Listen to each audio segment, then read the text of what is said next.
Hello students, आज हम अपना स्टाफिंग चैप्टर स्टार्ट करने जा रहे हैं। इससे पहले हम ऑर्गेनाइजिंग चैप्टर पढ़ चुके हैं। ऑर्गेनाइजिंग में हमने पढ़ा था कि ऑर्गेनाइजिंग में हम फिज़िकल रिसोर्स और ह्यूमन रिसोर्स को इस तरह से ऑर्गेनाइज करते हैं कि जो हमने प्लानिंग की है उसको हम अचीव कर सकें।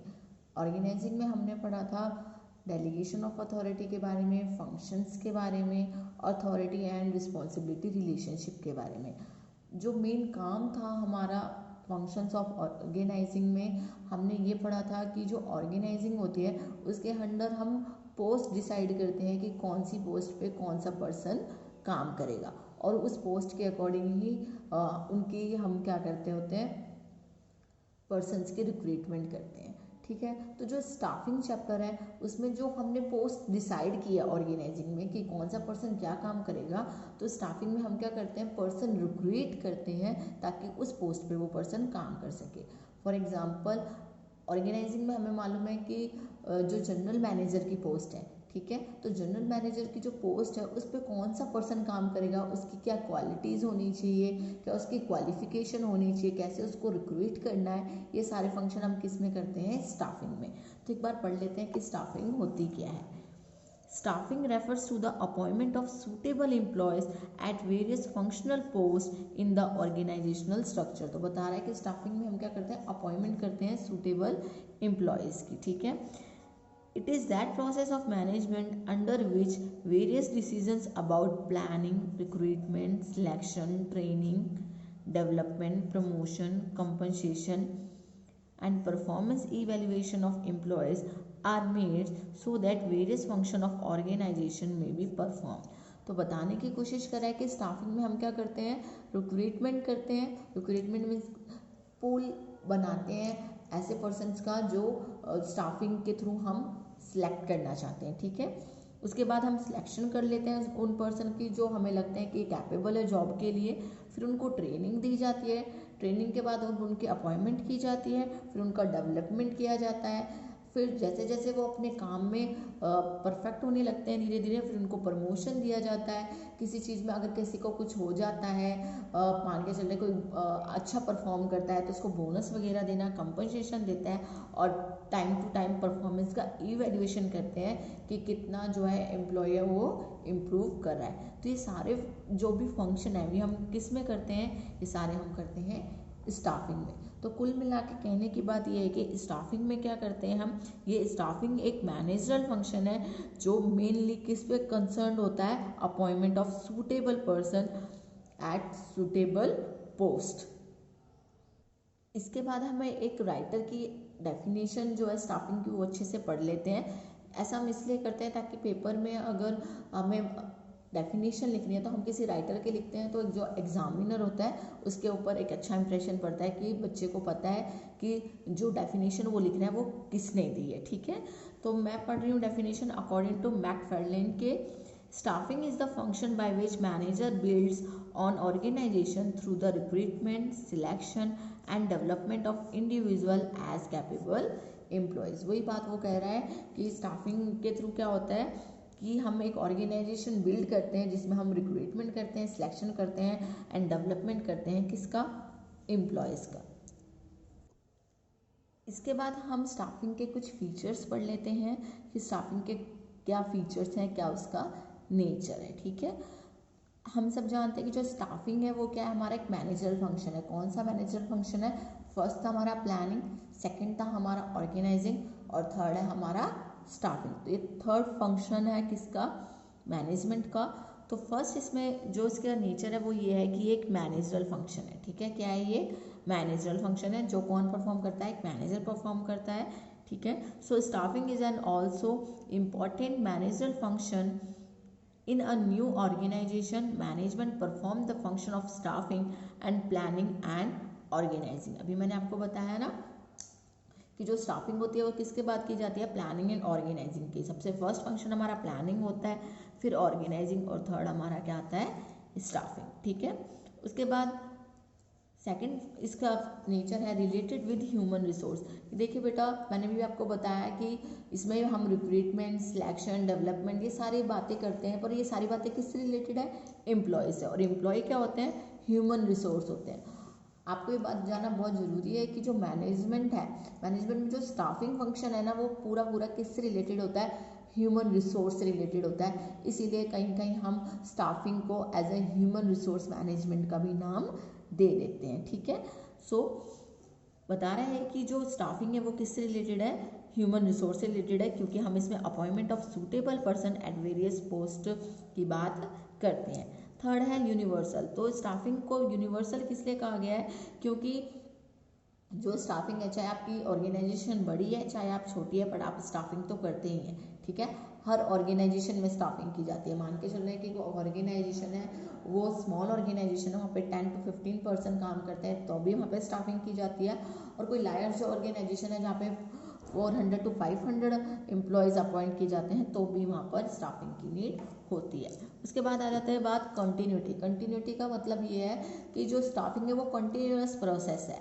देखिए बेटा, ऐसा तो नहीं है कि आपने एक बार पर्सन सेलेक्ट कर लिया, उसके बाद आपको लाइफ टाइम आपकी ऑर्गेनाइजेशन को नीड ही नहीं है किसी और पर्सन की, तो ऐसा तो हो ही नहीं सकता। क्योंकि स्टाफिंग की है आपने, तो कोई सी पर्सन का हो सकता है कोई एक्सीडेंट हो जाए, हो सकता है कोई पर्सन लेफ्ट कर जाए, या फिर हो सकता है कोई रिटायर हो जाए, तो उसकी जगह आपको एक नया पर्सन चाहिए। तो इसीलिए हमको बताया जाता है कि जो स्टाफिंग है वो कंटिन्यूअस प्रोसेस है। ठीक है, ऐसा नहीं आपने एक बार कर दिया और आपके जो है वो काम खत्म हो गया, दोबारा नहीं करना पड़ेगा। ऐसे इसमें लिखा हुआ है some employees leave the organization, new employees are appointed in place of them. ठीक है, तो जो स्टाफिंग का प्रोसेस है वो कंटिन्यूसली चलता रहता है जैसे जैसे ग्रोथ करती है कौन? ऑर्गेनाइजेशन।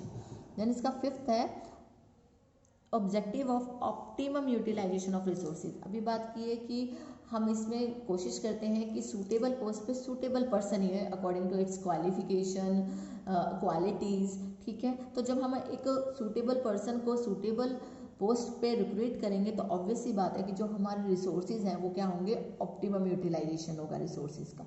ऑप्टिमम यूटिलाइजेशन का मतलब होता है एफिशिएंट यूज़ और इफेक्टिवली यूज़। इफेक्टिव का मतलब होता है अट्रैक्टिव में, ताकि हम बेस्ट यूज़ कर रहे हैं उसका।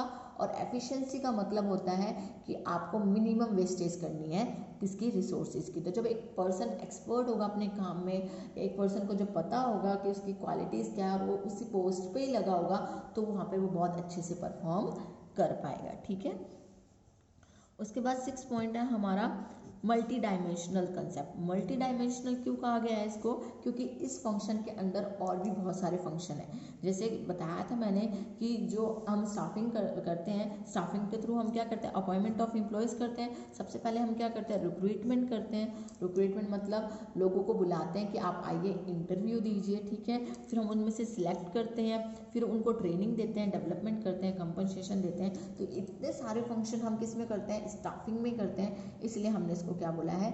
Multi dimensional concept. उसके बाद बात कर लेते हैं डायनामिक नेचर। डायनामिक का मतलब समझिए, डायनामिक का मतलब होता है चेंजेबल, जो वक्त के साथ टाइम टू टाइम चेंज होता है। तो बता रहा है कि जो स्टाफिंग प्रोसेस है वो भी डायनामिक है। अब डायनामिक क्यों है? क्योंकि जो टेक्निक्स है स्टाफिंग की, रिक्रूटमेंट की, वो चेंज होती रहती है। कैसे? Time to time. देखिए पहले टाइम में क्या होता था? पहले टाइम में हमें दूर दूर जाके ऑर्गेनाइजेशन में इंटरव्यू देना पड़ता था, फिर इंटरव्यू देने के बाद हमें अपॉइंटमेंट लेटर मिलता था, फिर हमें 15 दिन वहाँ पे ट्रेनिंग करनी पड़ती थी, ये सारा चीज़ चलता था। आजकल क्या हो गया? सब कुछ ऑनलाइन हो गया कि अगर आपको कोई चाहिए एम्प्लॉय, तो आपने ऑनलाइन ऐड डाल दी, फिर ऑनलाइन में उसका इंटरव्यू हो गया। ये सब आजकल बहुत कॉमन हो गया। इसके अलावा हम रिक्रूटमेंट करने के लिए किसी कैंपस को ज्वाइन कर लेते हैं, किसी कॉलेज वगैरह में चले जाते हैं कि रिक्रूटमेंट करनी है, या फिर हम किसी एजेंसी को बोल देते हैं कि अगर हमें कोई स्टाफ चाहिए तो। ठीक है, तो धीरे धीरे जो है टाइम टू टाइम स्टाफिंग का जो प्रोसेस है, या फिर आप ये कह सकते हैं जो टेक्निक है, वो चेंज होती जा रही है। इसीलिए इसको हम क्या कहते हैं? Dynamic in nature. फिर है related to the development of employees. तो देखिए बेटा, जो स्टाफिंग है उसमें आपने पढ़ा होगा, उसमें लिखा हुआ था कि ट्रेनिंग दी जाती है, फिर डेवलपमेंट होता है, कंपनसेशन दी जाती है, इवैल्यूएशन होता है। ठीक है, तो जब आपके कोई एम्प्लॉय है, अगर आप उसको टाइम टू टाइम उसका इवेल्युएट करेंगे कि वो काम कैसे कर रहा है, इसका डेवलपमेंट करेंगे, धीरे धीरे उसको ट्रेनिंग देंगे, तो ऑब्वियस सी बात है इससे क्या होगा, डेवलपमेंट ऑफ एम्प्लॉयज़ होगा। ठीक है, तो बता रहा है the process of staffing is not related only recruitment of employees but it also give huge importance to the development of employees. Development कैसे होता है, एक्सपीरियंस के साथ। डेवलपमेंट कैसे होगा, जब आप उसको काम करने के लिए देते हैं, ठीक है, एक्सपीरियंस मिलता है उसको, तो क्या होता है, उसका डेवलपमेंट होता है।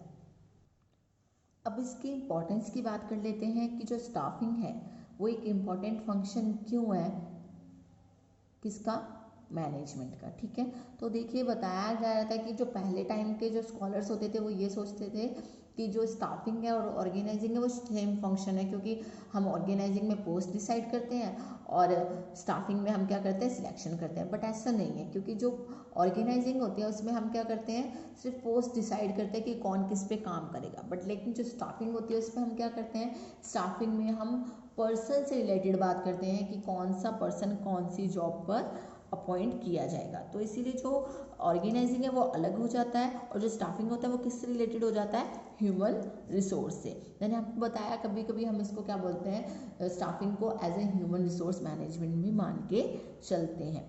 तो अब बात कर लेते हैं इसके कुछ इंपॉर्टेंस की। फर्स्ट इम्पॉर्टेंस है इसकी अपॉइंटमेंट ऑफ सूटेबल पर्सोनल। अभी मैंने आपको बताया कि स्टाफिंग में हम कोशिश करते हैं कि जो बेस्ट पर्सन है, जो एक पोस्ट को डिजर्व करता है, कोशिश करता है कि हम उस पर ही उसको अपॉइंट करें। So appointing suitable personnel at various functional post for the success of the organization. बता रहा है कि एक सूटेबल पर्सन को अगर हम एक सही पोस्ट पे अपॉइंट करते हैं तभी क्या हो सकती है, सक्सेसफुल हो सकती है कोई भी ऑर्गेनाइजेशन। और स्टाफिंग में ये काम किया जाता है, इसलिए स्टाफिंग जो है वो इम्पॉर्टेंट हो जाती है। देन है प्रॉपर यूटिलाइजेशन ऑफ रिसोर्सेज। मैंने आपको बताया कि स्टाफिंग के अंदर हम यही देखते हैं कि एक जो सूटेबल पर्सन है वो उसी सूटेबल पोस्ट पे अपॉइंट किया जाए। अगर कोई पर्सन है जिस पोस्ट के लिए वो बना है, उसी पोस्ट पे अगर उसको अपॉइंट किया जाएगा तो ऑब्वियस सी बात है वो अपना काम बहुत ही इफेक्टिवली करेगा, एफिशिएंटली करेगा। उसे पता होगा कि कौन से रिसोर्स का कैसे यूज़ करना है। ठीक है, जैसे अब मान के चलिए कोई नया पर्सन है, ठीक है, आपने उसको क्या किया है, अपॉइंट कर दिया, बट उसको ट्रेनिंग नहीं दी है, तो स्टार्टिंग में वो क्या करेगा, स्टार्टिंग में वो जो है वेस्टेज ऑफ रिसोर्सेज करेगा। बट थ्रू स्टाफिंग अगर हम उसको पहले ट्रेनिंग देंगे कि किस तरह से काम करना है, किस वे में काम करना है, तो ऑब्वियस सी बात है वो धीरे धीरे क्या होगा, उसमें एफिशिएंसी आएगी और वो अपना काम अच्छे से कर पाएगा। इसलिए बोला जाता है कि स्टाफिंग के through proper utilisation of resources होता है, चाहे वो ह्यूमन रिसोर्स हो या फिर फिजिकल रिसोर्स। ओके, नेक्स्ट है increase in productivity and improvement in efficiency. तो स्टाफिंग के अंदर हम जब एक सूटेबल पर्सन को अपॉइंट करते हैं तो इससे ऑब्वियस है प्रोडक्टिविटी जो है एम्प्लॉयज़ की वो इंक्रीज होती है, क्योंकि जिस पोस्ट के लिए मैं कैपेबल हूँ उस पोस्ट पे मुझे दिया गया है तो मैं अपना बेस्ट परफॉर्म करूँगी, है ना। तो इस वजह से क्या होता है, जो प्रोडक्टिविटी होती है एम्प्लॉयज़ की वो सामने आती है और एफिशिएंसी में इम्प्रूवमेंट होता है। और इससे ऑटोमेटिकली क्या होगा, बेनिफिट होगा किसको, ऑर्गेनाइजेशन को। देन है डेवलपमेंट ऑफ एम्प्लॉयज़। देखिए मैंने बताया आपको कि स्टाफिंग सिर्फ जरूरी नहीं है ऑर्गेनाइजेशन के लिए भी की जाए, ऑर्गेनाइजेशन के लिए की जाती है, बट इसका जो एम होता है वो क्या होता है कि हम डेवलपमेंट करें किसका, ह्यूमन रिसोर्स का, एम्प्लॉयज़ का। अब आप सोचेंगे इससे उसको क्या फ़ायदा है ऑर्गेनाइजेशन को, तो बेटा फ़ायदा ये है कि अगर आपके जो एम्प्लॉयज़ हैं उनका डेवलपमेंट हो रहा है, वो अच्छे से काम कर पा रहे हैं और अच्छी उनमें एफिशिएंसी आ रही है, स्किल्स बढ़ रही है, तो कहीं ना कहीं वो किसको बेनिफिट देंगे, ऑटोमेटिकली ऑर्गेनाइजेशन को बेनिफिट देंगे। ठीक है, तो staffing plays a very important role in the all around development of employees. Along with recruitment and selection of employees, their training, development, promotion, performance evaluation are also a part of the process of staffing. Fifth point है job satisfaction to employees. तो देखिए जब staffing के through हम every employees को कोशिश करते हैं कि उसको सही पोस्ट पे आप रिक्रूटमेंट करें, तो उससे क्या होगा, जो पर्सन होगा उसको सेटिस्फेक्शन रहेगा कि हाँ जिस लायक मैं हूँ, जिस पोस्ट के लिए मैं डिजर्व करता हूँ उसके अकॉर्डिंग मुझे जो है पोस्ट मिली है, तो इससे क्या आएगा, जॉब सेटिस्फेक्शन आएगा। ठीक है, तो लिखा है कि due to staffing every employee gets an appropriate functional position in the organisation on the basis of knowledge, quality, skill and experience. तो जब जिस स्किल के जो जितनी स्किल मेरे अंदर है, जो क्वालिटीज़ मेरे अंदर है, उसी के अकॉर्डिंग अगर मुझे जॉब मिलेगी तो मैं अपना काम जो है बहुत डेडिकेटली करूँगा और करूँगी और सिंसेरिटी के साथ करूँगी, जिससे क्या होगा, मुझे जॉब में सेटिस्फैक्शन मिलेगा। कभी कभी ये होता है ना कि हम बहुत अच्छी पोस्ट को डिजर्व करते हैं पर हमें नहीं मिलता, तो हम अपना बेस्ट नहीं दे पाते। कभी कभी ऐसा होता है कि जिस पोस्ट को हम डिजर्व नहीं करते हमें उस पोस्ट पर दिया जाता है, तो हम क्या बोलते हैं, एफिशिएंटली काम नहीं कर पाते, हमसे बहुत वेस्टेज होती है। तो ध्यान रखा जाता है स्टाफिंग में कि सही पोस्ट पे सही पर्सन को ही अपॉइंट किया जाए। फिर है growth and expansion of organisation. देखिए, जब हम सही पर्सन को सही पोस्ट पे अपॉइंट करेंगे तो वो अपना बेस्ट देंगे। जब वो अपना बेस्ट देंगे तो प्रोडक्टिविटी बढ़ेगी तो कहीं ना कहीं वो बेनिफिट देगी किसको, ऑर्गेनाइजेशन को, जिसके थ्रू क्या होगा, ग्रोथ होगी, एक्सपेंशन होगी किसकी, ऑर्गेनाइजेशन की। ठीक है। देन है यूनिवर्सल मैनेजरल फंक्शन। हम जानते हैं कि जो स्टाफिंग है वो यूनिवर्सल है। यूनिवर्सल क्यों है, क्योंकि चाहे वो छोटी ऑर्गेनाइजेशन हो चाहे वो बड़ी हो, हर जगह की जाती है। In every organisation there is need for staffing. In every organisation, चाहे वो बिग है, लार्ज है, कमर्शियल है, नॉन कमर्शियल है, पब्लिक है, प्राइवेट है, हर जगह हमें स्टाफिंग की नीड होती है। देन लास्ट पॉइंट है इसके इम्पोर्टेंस का, हेल्पफुल इन कॉस्ट रिडक्शन। तो देखिए बेटा, जब हम सही एफिशिएंट वे में इफ़ेक्टिवली अपना काम करेंगे तो ऑब्वियस सी बात है कहीं ना कहीं इससे कॉस्ट रिडक्शन होगा। जो खर्चा हो रहा है किसी भी काम को करने के लिए वो मिनिमम होगा, और जब वो मिनिमम कॉस्ट पर अगर हम अपना मैक्सिमम एफिशिएंसी देंगे तो ऑब्वियस सी बात है कि कहीं ना कहीं हमें प्रॉफिट में बढ़ोतरी होगी। So under the process of staffing, many employees are employed in the organization as many of them are needed. This result in proper utilization of human resource. क्योंकि हम proper utilization of human resource कर रहे हैं, इस वजह से जो है फिजिकल रिसोर्सेज का भी क्या होगा, प्रॉपर यूटिलाइजेशन होगा। फिजिकल रिसोर्स मीन्स मशीनरी होगी, आपकी रॉ मटेरियल होगा, इनकी वेस्टेज नहीं होगी, तो इससे रिजल्ट क्या होगा, कहीं ना कहीं हमारा रिडक्शन इन कॉस्ट होगा। तो आई होप कि इस लेक्चर में आपको ये क्लियर हो जाए कि स्टाफिंग क्या होती है, इसकी क्या इम्पोर्टेंस है और इसका क्या नेचर है। Thank you students.